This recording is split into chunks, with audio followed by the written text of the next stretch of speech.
How to sign up to your OKX account. So hey everyone, it's me Shreya from Lemme. Let's dive into the video.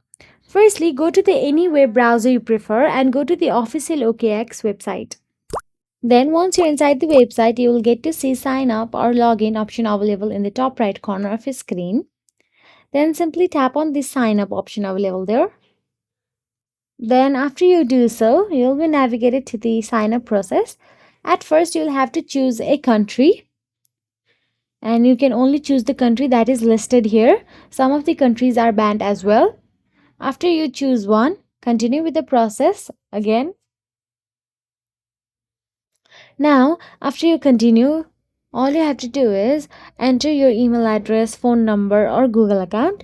Choose the option that works best for you and provide your details, phone number, or email address, and you'll have to create a strong password for your account. If you have a referral code from a friend or promotion, enter it here to receive potential bonuses or rewards, and this is optional as well.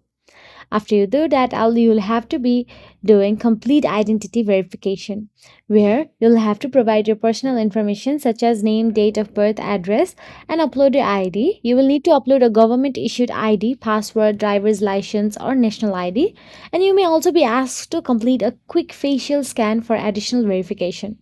So that is it. If you found this video helpful, please like, share, and subscribe, and thank you so much for watching.